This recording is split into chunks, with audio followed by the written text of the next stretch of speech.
नमस्कार। चलिए आज बात करते हैं सूर्यातप की, या जिसे हम इंसोलेशन भी कहते हैं। ये वो शक्ति है, वो ऊर्जा है जो सूरज से हम तक पहुंचती है। मतलब यही वो चीज़ है जो हमारे प्लैनेट को चलाती है, हमारे मौसम का मूड सेट करती है, और जिसके बिना सच पूछे तो धरती पर जिंदगी का कोई सवाल ही नहीं उठता। तो चलिए शुरुआत एक बड़ी मजेदार पहेली से करते हैं, है ना। सोचिए, हर साल 3 जनवरी को हमारी पृथ्वी सूरज के सबसे ज्यादा पास होती है। इसे पेरीहेलियन कहते हैं। अब लॉजिक तो यही कहता है कि भाई जब हम सूरज के सबसे करीब हैं तो गर्मी भी सबसे ज्यादा होनी चाहिए, राइट। लेकिन होता क्या है, नॉर्दर्न हेमिस्फीयर में तो उस वक्त कड़ाके की ठंड पड़ रही होती है। अजीब बात है ना, ये ऐसा क्यों होता है। चलिए इस सवाल का जवाब ढूंढते हैं। सबसे पहले ये समझते हैं कि आखिर ये इंसुलेशन है क्या। देखिए, इसका पूरा नाम है इनकमिंग सोलर रेडिएशन, मतलब सूरज से आने वाली रोशनी या ऊर्जा। पर यहाँ एक जरूरी बात है, ये वो पूरी एनर्जी नहीं है जो सूरज छोड़ता है, बल्कि सिर्फ वो हिस्सा है जो असल में हमारी धरती की सतह तक पहुंच पाता है। आप इसे ऐसे समझ सकते हैं कि ये हमारे प्लैनेट के क्लाइमेट सिस्टम का असली फ्यूल है। तो सवाल ये है कि ये ऊर्जा आती कहाँ से है। इसका सफर शुरू होता है हमारे सोलर सिस्टम के बिल्कुल सेंटर से, यानी हमारे सूरज से। तो चलिए देखते हैं कि ये जबरदस्त ऊर्जा बनती कैसे है। देखिए, सूरज का जो कोर है ना, वो एक बहुत बड़ी थर्मोन्यूक्लियर भट्टी जैसा है। वहाँ इतना ज्यादा दबाव होता है कि हाइड्रोजन के एटम आपस में जुड़ के हीलियम बन जाते हैं, और इस प्रोसेस में, जिसे थर्मोन्यूक्लियर फ्यूजन कहते हैं, जबरदस्त एनर्जी निकलती है। यही एनर्जी लाइट की स्पीड से चलती है और हम तक पहुंचने में सिर्फ 8 मिनट और कुछ सेकंड लेती है। और हाँ, एक और बात, सूरज से निकलने वाली ये एनर्जी हमेशा एक जैसी नहीं रहती। इसकी सतह पर सनस्पॉट्स होते हैं जो असल में थोड़े ठंडे हिस्से होते हैं, और ये हर 11 साल में कम ज्यादा होते रहते हैं। जब सनस्पॉट्स ज्यादा होते हैं तो सूरज से आने वाली एनर्जी थोड़ी सी बढ़ जाती है। पर क्या इसका हमारी जलवायु पर कोई बड़ा असर होता है? ये अभी भी वैज्ञानिकों के बीच एक डिबेट का टॉपिक है। अच्छा, तो अब एनर्जी सूरज से तो निकल गई, लेकिन धरती की सतह तक पहुंचने का उसका रास्ता बिल्कुल सीधा नहीं है। उसे रास्ते में कई रुकावटों का सामना करना पड़ता है जो उसकी ताकत को बदल देती हैं। मोटे तौर पर देखें तो 4 मेन चीजें हैं जो ये तय करती हैं कि किसी भी जगह पर कितनी सोलर एनर्जी पहुंचेगी। पहला, सूरज की किरणों का एंगल। दूसरा, सूरज से हमारी दूरी। तीसरा, दिन कितना लंबा है।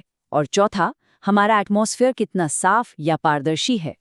इनमें से सबसे जरूरी है सूरज की किरणों का एंगल, या जिसे आपतन कोण भी कहते हैं। इसको एक टॉर्च की तरह सोचिए।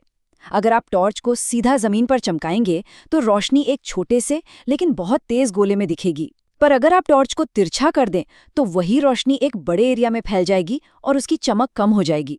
बस धरती पर भी बिल्कुल ऐसा ही होता है। चलिए इन चारों फैक्टर्स को एक साथ इस टेबल में देखते हैं।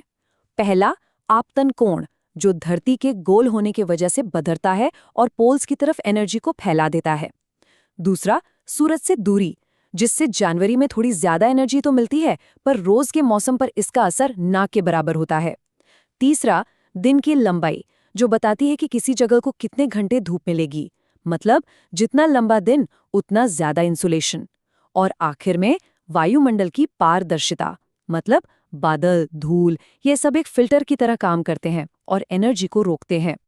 तो जब सोलर एनर्जी इन सारी रुकावटों को पार करके आखिरकार धरती पर पहुंचती है तो होता क्या है? ये एनर्जी कैसे बंटती है और हमारे तापमान पर इसका क्या असर होता है? यहाँ एक और बड़ा ही मजेदार कॉन्सेप्ट है। देखिए, इक्वेटर यानी भूमध्य रेखा पर सूरज की किरणें सबसे सीधी पड़ती हैं, लेकिन धरती पर सबसे ज्यादा इंसुलेशन वहां नहीं बल्कि सब ट्रॉपिकल रेगिस्तानों में रिकॉर्ड किया जाता है। ऐसा क्यों?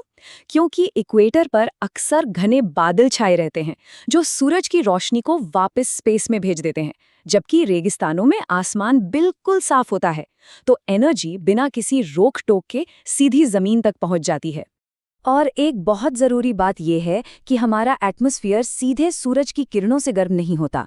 असल में होता यह है कि इंसुलेशन पहले ज़मीन को गर्म करता है, फिर वो गर्म ज़मीन टेरेस्ट्रियल रेडिएशन के रूप में गर्मी छोड़ती है, और उसी गर्मी से हमारा वायुमंडल नीचे से ऊपर की तरफ गर्म होता है। अब चलिए जरा बड़ी पिक्चर देखते हैं। ये समझते हैं कि हमारी पृथ्वी आने वाली और बाहर जाने वाली एनर्जी के बीच एक बहुत नाजुक सा बैलेंस कैसे बनाती है। इसी को अर्थ का हीट बजट कहते हैं। मान लीजिए कि सूरज से 100 यूनिट एनर्जी पृथ्वी की तरफ आ रही है, तो उसका होता क्या है? ये चार्ट बताता है कि लगभग 35 यूनिट तो सीधे स्पेस में वापस रिफ्लेक्ट हो जाती हैं।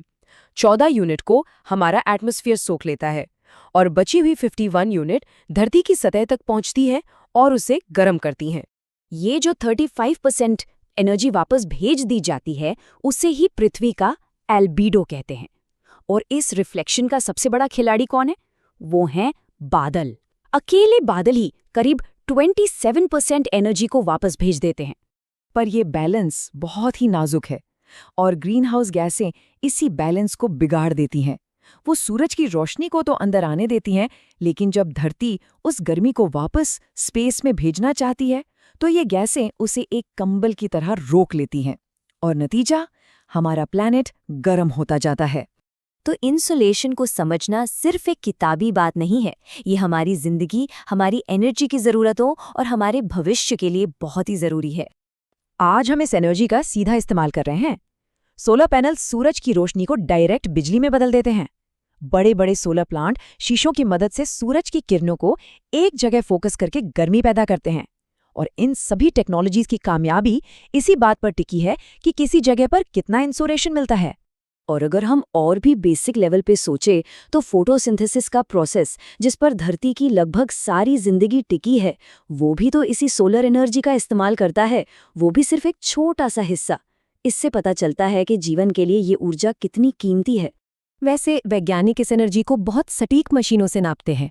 जैसे एक होता है पायरेनोमीटर, जो एक सतह पर पड़ने वाली कुल धूप को मापता है, चाहे वो सीधी आ रही हो या बादलों से छनकर। और दूसरा है पायरेलियोमीटर, जो सिर्फ सूरज से सीधी आने वाली धूप को ही ट्रैक करके मापता है। इन्हीं उपकरणों की मदद से हम क्लाइमेट मॉडल बनाते हैं और ये तय करते हैं कि सोलर प्लांट कहाँ लगाना सबसे फायदेमंद होगा। तो अब हम अपनी शुरुआती पहेली पर वापस आते हैं।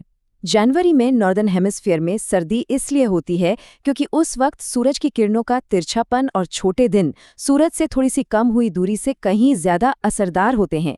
लेकिन अब जब हम जानते हैं कि ये पूरा सिस्टम कितना कॉम्प्लेक्स और बैलेंस्ड है, तो एक बड़ा सवाल उठता है। जैसे जैसे हम अपने एटमॉस्फेयर में ग्रीनहाउस गैसें बढ़ा रहे हैं, क्या हम सिर्फ एक नाजुक बैलेंस को थोड़ा सा बिगाड़ रहे हैं, या फिर हम एक ऐसे क्लाइमेट क्राइसिस को जन्म दे रहे हैं जिसे पलटा नहीं जा सकता? इस पर जरूर सोचिएगा। देखने के लिए धन्यवाद।